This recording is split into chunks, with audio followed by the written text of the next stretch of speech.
Hello hi नमस्कार welcome to my mini blog आपण माने केमती अछंती मु बहुत भल रे एवं खुशी रे अछि।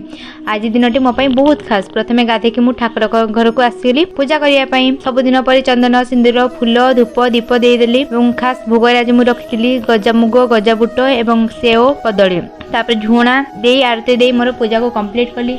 तापर थिला आज पीहू मामा जन्मदिन। पीहू मामा जन्मदिन अनेक शुभेच्छा अभिनंदन। तार जन्मदिन सब इच्छा और स्वप्न को मोर से पूरण करू। से जल्दी जल्दी बड़ हो मत मामा मामा बोली डाक। तापर एठू पीहू मामा को रेडी कर से मुगली मंदिर। प्रथम मंदिर में शिव ठाकुर को दर्शन कली, राम लक्ष्मण सीता को दर्शन कली और हनुमान को दर्शन कली। तापर गली मु जगन्नाथ मंदिर। जगन्नाथ मंदिर रे प्रथम जी गणेश ठाकुर को दर्शन कली। तापर जगन्नाथ को दर्शन कली और शिव ठाकुर माँ लक्ष्मी पाखे और हनुमान पाखे दीपटे जली पीहू मामार सुस्थ जीवन पाई मु प्रार्थना कली। से सब भल रे एवं खुशी रे रहू। पीहू मामाटी चली पारन बट जीत से चलिए देखते केमती से चलुची।